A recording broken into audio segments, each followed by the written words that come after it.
Welcome to War Diaries, a channel where we don't just tell war stories, we relive them.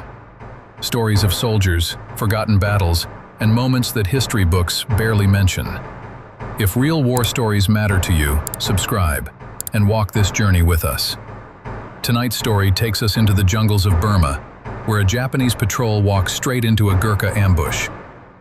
There are battlefields where the enemy is not the soldier in front of you, but the jungle around you.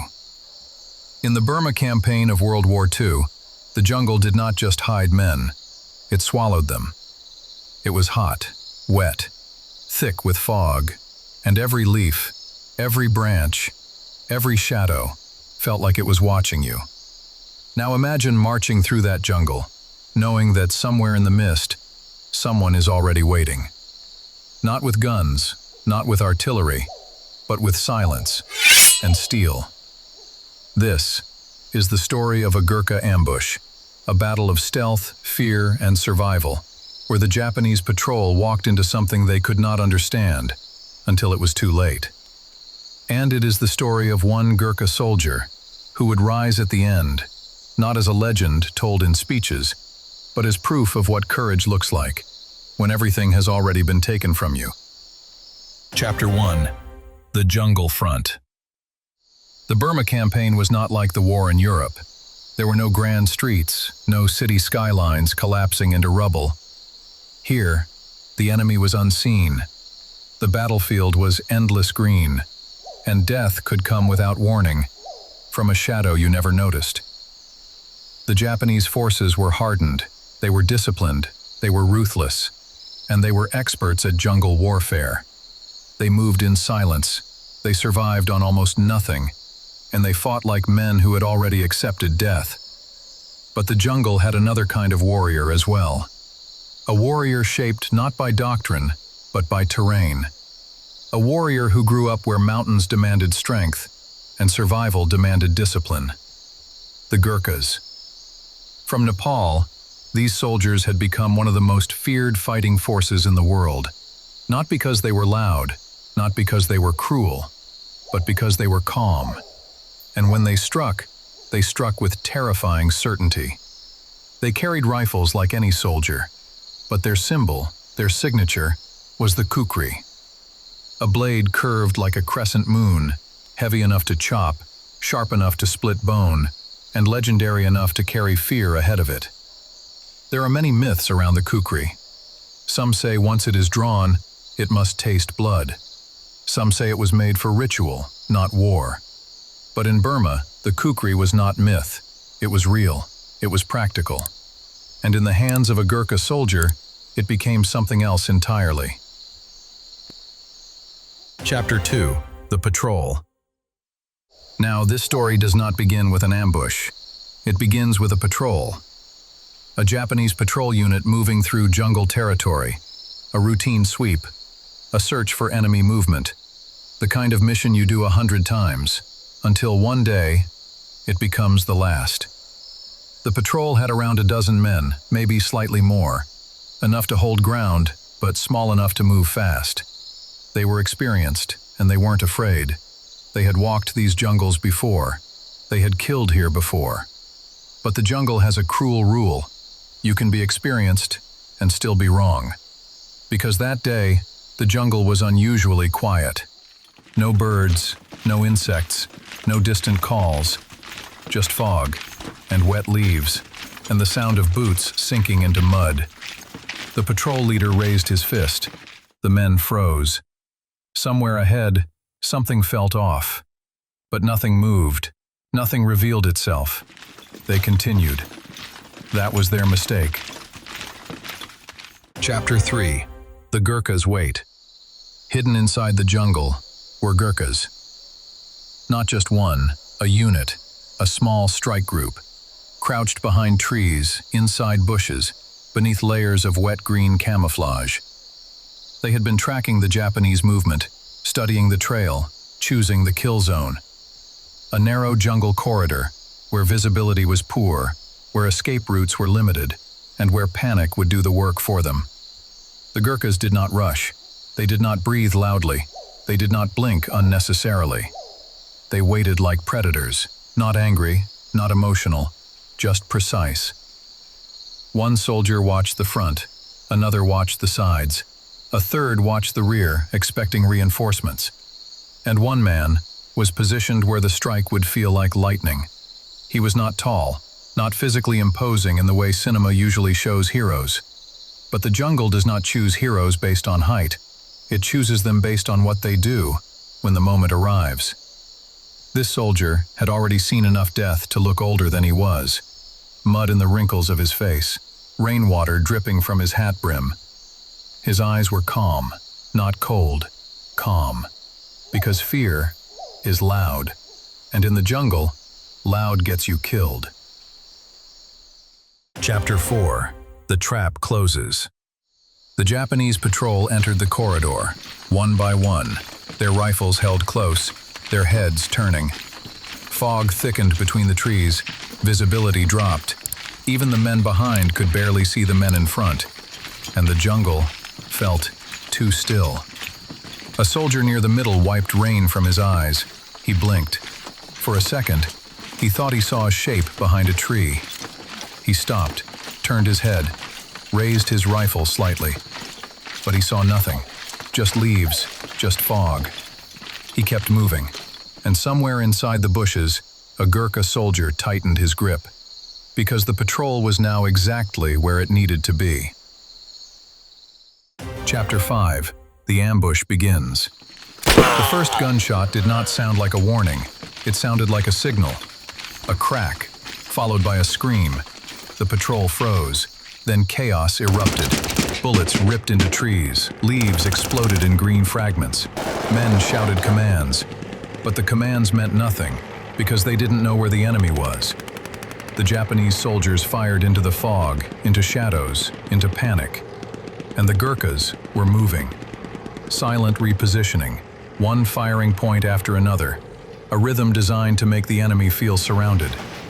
Then something terrifying happened. The firing stopped. Just like that, the jungle returned to silence. And that was when fear truly entered the patrol's bones. Because silence in war is not peace. Silence is someone getting close. Chapter 6. The kukri moment. A Japanese soldier near the rear turned and saw a figure rise from the fog. Not running, not screaming, just stepping forward, as if the jungle itself had formed into a man. A Gurkha, kukri in hand. The Japanese soldier lifted his rifle, but his hands were shaking, and the rifle felt heavier than it should have. Because in that second, he understood something primal, something older than training. This was not a gunfight anymore. This was a hunt. The Gurkha closed distance with terrifying control. No wasted movement, no hesitation. And the Japanese soldier fired, but the shot went wide. Because fear does that. It steals accuracy. It steals breath. It steals courage. The Gurkha moved like he had already decided the outcome. A quick slash, then a blur. The Japanese soldier collapsed into the mud, and the jungle swallowed the sound. Chapter 7. The grenade. But wars do not allow clean endings. The patrol was cornered. The Japanese soldiers were desperate, and a desperate soldier will do anything. A grenade was thrown, not aimed, not calculated, just thrown into the fog, hoping to hit something. The Gurkha soldier, the one we have been watching, saw it. A dark shape in the air, a split second, a choice. He moved, not away, toward it. Because maybe, if he could kick it back, maybe, if he could throw it, maybe, if he could save his unit. The grenade hit the mud, rolled, and exploded. The jungle lit up for one violent flash, smoke, dirt, and a sound that shook the leaves. And when the smoke cleared, he was down. Not dead, but broken. His arm, destroyed by the blast. The kind of injury that ends careers, ends fights, ends life. But this story is not about how a man falls. It is about what happens when he stands back up. Chapter 8. The Rise. The battle continued. The Japanese patrol was collapsing. Some tried to retreat, some tried to regroup. But the Gurkhas were relentless now. Not loud, not wild, relentless. And in the fog, through the heads and shoulders of retreating soldiers, a shape began to rise. A figure, standing again. One hand gone, the other still holding the kukri. His uniform soaked, mud, rain, and the cost of war. He should have stayed down. He should have been evacuated. He should have been out of the fight. But heroes in history are not people who never break. Heroes are the people who stand anyway. And as the Japanese soldiers looked back, they saw him rising through the fog like a nightmare. Not screaming, not celebrating, just standing against all odds. And in that moment, something inside them collapsed. Because if a man can lose his hand and still stand in front of you, then what kind of enemy have you truly encountered? End of part 1. The Japanese soldiers didn't understand what they were seeing. A man should not be able to rise like that. Not after a grenade blast, not after losing an arm. But he did. And in war, there are moments that break logic. Moments where the mind stops calculating and begins fearing something deeper. Because the Japanese patrol had trained for enemy fire, they had trained for ambushes, they had trained for jungle warfare, but they had not trained for this. A wounded Gurkha, standing like a monument, cutting through fog like a ghost, and still holding his blade. Chapter 9. Fear is contagious. One soldier shouted for retreat, another shouted for cover. Someone screamed something about, "Gurkha!" And the patrol did what all units do when they lose control. They split. Some ran forward, some ran backward, some froze. In the jungle, splitting is death. Because a jungle is not an open field where you can regroup. A jungle is a maze. And once you scatter in a maze, you're no longer a unit. You're just a collection of targets. The Gurkhas understood this perfectly. They didn't chase wildly. They didn't waste bullets. They moved in calculated bursts, cutting off escape routes, closing the corridor, turning the jungle into a cage. And inside that cage, the Japanese patrol began to collapse in layers. Chapter 10. The Wounded Hero. The Gurkha soldier, the one who rose through fog, stood with his remaining hand clenched around the kukri. His other arm was no longer an arm. It ended below the wrist, wrapped in field bandage, soaked and heavy. He was drenched, not just with rain, but with the price of the battle. His breathing was controlled, but every inhale carried pain. The kind of pain that makes your vision blur. The kind of pain that makes your knees want to fold. But he refused to fold. Because in that moment, he wasn't just fighting for survival. He was fighting for something deeper, something older. Pride, duty, brotherhood. The Gurkhas did not worship death. They respected it.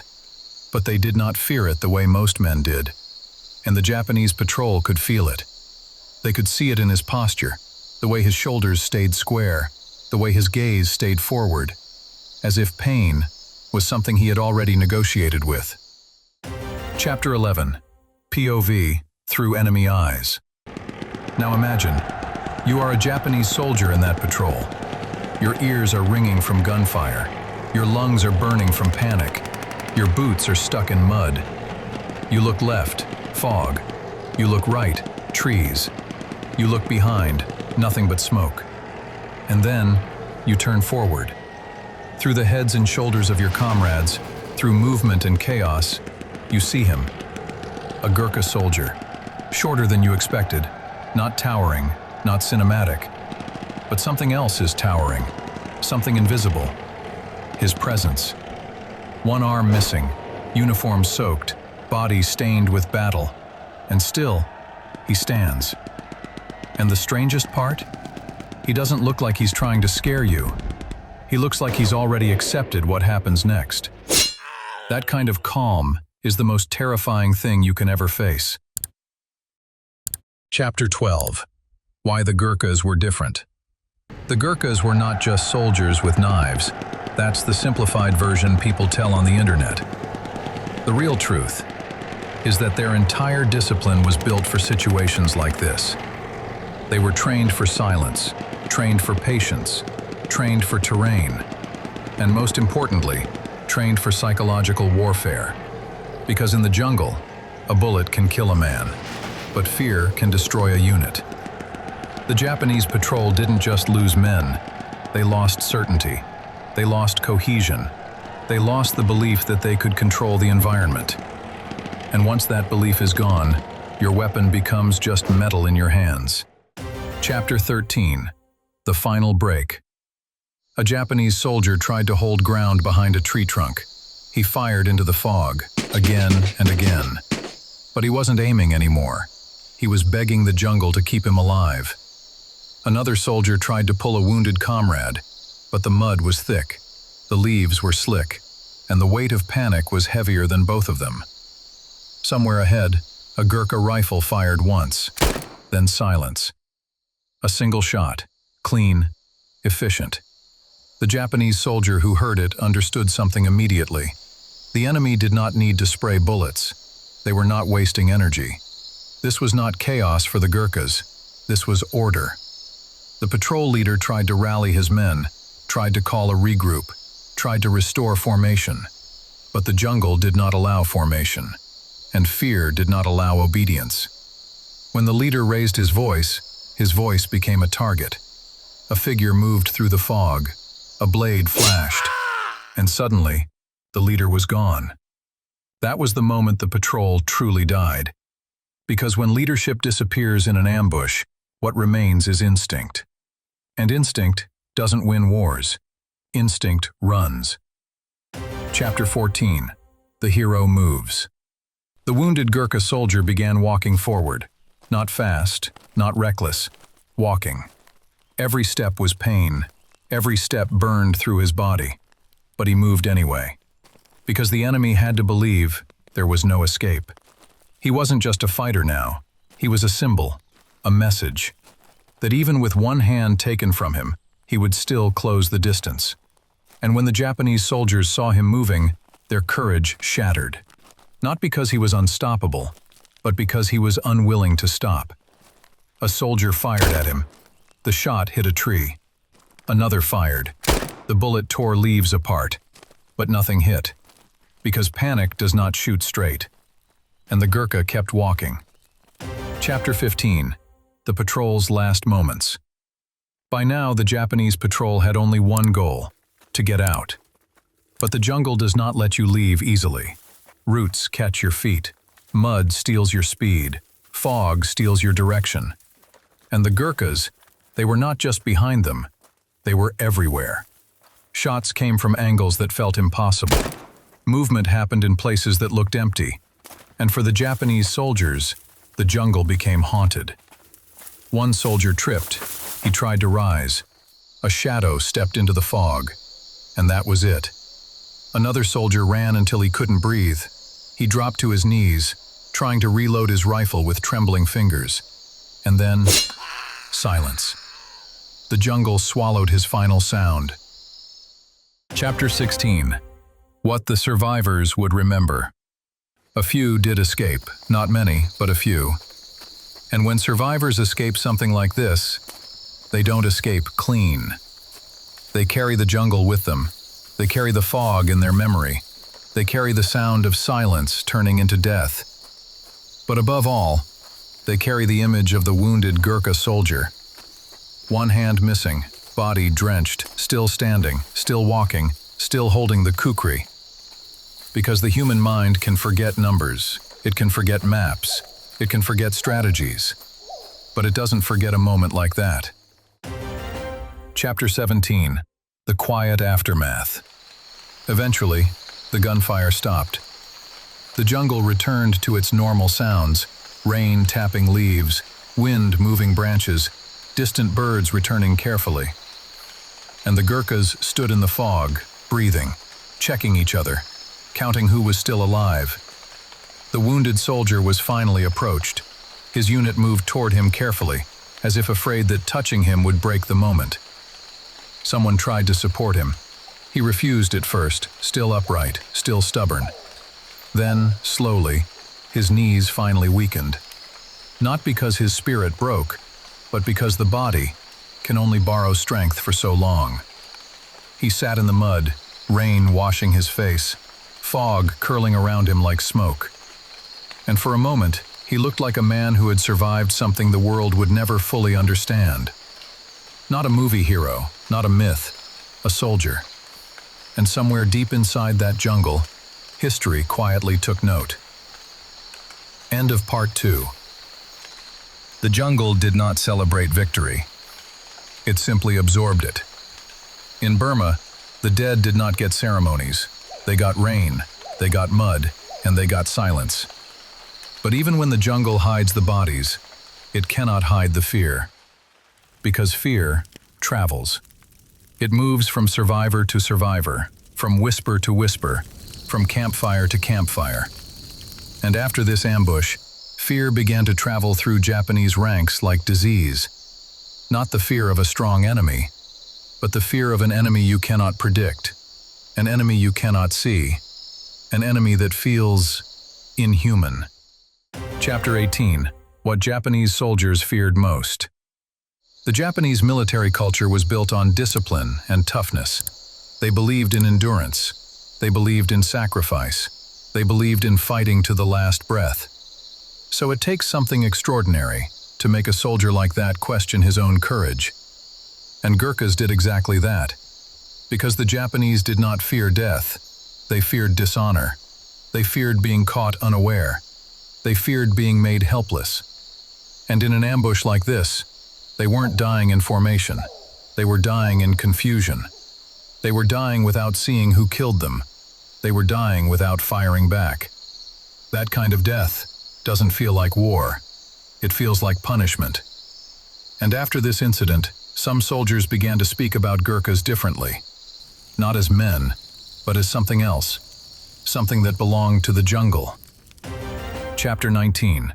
The Legend Formation. Here's how legends begin in war. Not with propaganda, not with speeches, but with survivors who cannot stop talking about what they saw. A soldier who escaped this ambush would return to camp. He would sit with trembling hands. He would drink water like it was the first time. And someone would ask, "What happened out there?" And he would hesitate. Because how do you explain something that makes you feel weak just by saying it? Then he would speak, and his words would carry the fog with them. He would describe the silence. He would describe the knives. And then he would describe the moment that broke him. The moment he saw a Gurkha soldier rise after losing his hand, still standing, drenched, refusing to collapse. And everybody listening would go quiet. Because deep down, they didn't just hear a story, they imagined it. And once you imagine something like that, the jungle becomes a little darker. The fog becomes a little heavier. Chapter 20. Why the jungle amplifies fear. In open warfare, fear has a ceiling. You can see your enemy. You can measure distance. You can estimate risk. But in the jungle, fear has no ceiling. Because you don't know where the enemy is. You don't know how close they are. You don't know if the shadow in front of you is a tree or a man. And when you lose men in the jungle, you don't always find the bodies immediately. So the mind fills the gaps. It invents worst possibilities. It makes every rustle feel like an ambush. The Japanese patrol did not just lose soldiers. They lost confidence. And confidence is the first thing a jungle steals. Chapter 21. The Gurkhas as psychological weapons. Now it's important to understand something. The Gurkhas did not rely on fear alone. They were elite because they were skilled, because they were disciplined, because they were trained. But they also understood that fear is a weapon, and a weapon that costs no ammunition is the deadliest kind. When the Gurkhas attacked, they often attacked fast, decisively, and then disappeared. They did not give the enemy time to understand the battlefield. They did not give them time to correct their mistakes. They created a psychological wound that lasted far beyond the physical one. And in Burma, that wound could destroy an entire operation. Because a soldier who believes he is being hunted will start to see enemies where there are none. He will start firing at shadows. He will start losing control. And once a unit loses control, it becomes vulnerable to everything: disease, fatigue, starvation, and ambush. Chapter 22. The Historian's View. If we step back for a moment and look at this through the eyes of military history, this ambush was not just violence. It was strategy. The Gurkhas chose terrain that limited visibility. They chose a corridor that restricted movement. They attacked with controlled bursts. Then they stopped. That pause was intentional, because the worst thing you can do to an enemy is not shoot him. The worst thing you can do is force him to wait. Waiting in the jungle is torture, because waiting means imagining. Waiting means your mind creates monsters. Then, the Gurkhas moved in close, and the fight shifted from gunfire to fear. In short, they attacked the mind, then the body. That is how elite units operate. Chapter 23. The Cost of Heroism. But now, let's return to the man at the center of this story. Because war legends are often told like they are free, like bravery has no cost. But bravery has the highest cost of all. The wounded Gurkha soldier would not forget that grenade, even if he lived, even if he healed, even if he was praised. He would carry the pain for the rest of his life. Not just physical pain, but the memory of what happened. And what people do not often understand is that sometimes the hardest part of war is not the battle. It is the moment after, when adrenaline fades, when your body remembers what it lost, when the mind finally processes what it survived. That is when a soldier learns the real price. Chapter 24. The Quiet Respect. Inside the Gurkha unit, the mood after the ambush was not celebration. It was respect. Because soldiers who fight for real do not treat battle like cinema. They don't scream victory. They don't pose. They don't chase glory. They check their brothers. They count who is missing. They take a breath. And when they looked at the wounded soldier, they didn't just see courage. They saw stubbornness. They saw duty. They saw something unspoken. A promise that none of them would be left behind. Someone tightened the bandage. Someone offered him water. Someone placed a hand on his shoulder. And he, even with his pain, gave a small nod. Not pride, not arrogance, just acknowledgement. Because this is what soldiers do. They endure, they move, they survive. Chapter 25. What this meant for the war. Ambushes like this were not just tactical wins. They shaped how armies moved. A patrol that gets destroyed creates hesitation in the next patrol. Hesitation slows movement. Slower movement delays supply lines. Delayed supply lines weaken entire fronts. So a single jungle ambush could ripple outward into bigger consequences. That is why these stories matter. Not because they are dramatic, but because they show how war is actually won. Often, quietly. Often, brutally. Often, in places history barely records. Chapter 26. The Memory That Survives. Years from now, the jungle would grow back over the mud. The trail would disappear. The fog would return like nothing happened. But the memory would survive. Not in headlines, not in monuments, but in the minds of those who lived through it. The Japanese survivors would carry a nightmare image forever. A man rising through fog, one hand missing, still standing, still holding the kukri. And the Gurkhas, they would remember him differently. Not as a ghost, not as a myth, but as one of their own. A soldier who paid the cost and still stood. Because that is the real truth of war. The battlefield doesn't always create heroes. Sometimes it reveals them. End of part 3. There are stories that end with applause. This is not one of them. Because war does not give you clean endings. War gives you survival and silence. The jungle did not care who won. It did not care who bled. It simply kept growing. But for the men who fought there, the jungle never truly left them. It stayed in their dreams. It stayed in their scars. It stayed in the way they looked at darkness. Chapter 27. The Walk Back. After the ambush, there would be no parade, no music, no speeches. There would only be the long walk back. Boots sinking into mud, rain washing blood into the soil, the fog still refusing to lift. The wounded Gurkha soldier would be supported now, not because he asked, but because his body could no longer negotiate with gravity. And as they walked, the unit stayed quiet. Not because they were afraid to speak, but because some moments are too heavy for words. The soldier's eyes stayed forward, half-lidded from pain, but still awake, still present. His bandage was soaked, the fabric dark and heavy. His uniform stuck to his skin. And yet, even in that condition, there was something about him that felt unbreakable. Chapter 28. What courage really is. People misunderstand courage. They think courage is the absence of fear. It is not. Courage is fear, held in your chest and carried anyway. That Gurkha soldier did not rise because he felt no pain. He rose because he understood something deeper than pain. Duty, brotherhood, the promise that the enemy would not take more than what they already had. There is a moment in every soldier's life when he realizes this may be the last thing he ever does.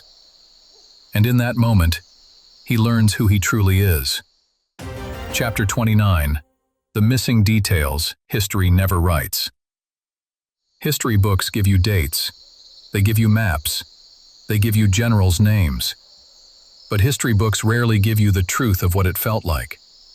They don't tell you about the smell of wet gunpowder in jungle rain. They don't tell you about the sound of a man trying not to scream. They don't tell you about the kind of silence that happens after killing. And they don't tell you about men like him. Men who fought in places the world barely remembers. Because so many of these stories were never written down properly. They were carried by veterans, by survivors, by those who lived with it quietly. Chapter 30. The Gurkha's Legacy. The Gurkhas became legendary for a reason, but it was never just about the kukri. It was about discipline. It was about loyalty. It was about precision. And above all, it was about heart. Gurkhas fought in unimaginable conditions. They fought in mountains. They fought in deserts. They fought in jungles that tried to kill them even when the enemy failed. They earned respect, not because they were invincible, but because they were dependable. And in war, dependable courage is rare. Chapter 31. What the enemy remembered. If you ever want to understand the power of a soldier, don't look at what his own side says about him. Look at what the enemy says. Because enemies don't give compliments easily. Yet even among Japanese troops, there were stories, whispers, warnings. Some spoke about Gurkhas like they were shadows. Some spoke about their silence. Some spoke about the knives. But the most haunting stories were always about moments like this. A man rising when he should have been finished. A figure standing in fog like death itself. Because sometimes the enemy doesn't fear your weapon. Sometimes they fear your will. Chapter 32. The Last Image. And this is the image I want you to hold. Not the gunfire, not the chaos, not even the ambush itself, but the quiet moment after. A Gurkha soldier, shorter than the legends make him, rain-soaked, mud-stained, one hand gone. Standing against the fog, not because the war demanded it, but because his spirit refused to surrender. In that single posture, you can see the entire brutality of war and the entire beauty of human endurance. Chapter 33. Why we tell these stories. We tell stories like this, not to glorify violence, but to understand what humans are capable of. We tell them because history is full of unnamed courage, because thousands of men fought in places nobody visits, because bravery often happens quietly and disappears quietly. And yet, it deserves to be remembered, because if we forget it, we forget something important about ourselves.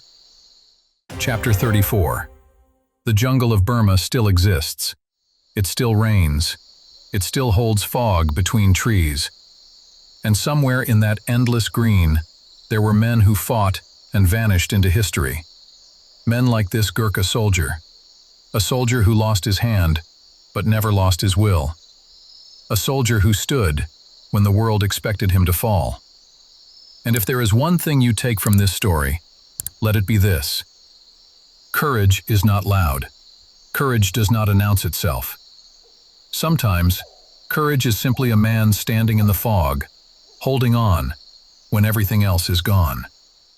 If you enjoyed this story, subscribe for more cinematic war documentaries. Hit like, it really helps the channel. And comment, which war story should we cover next? See you in the next one.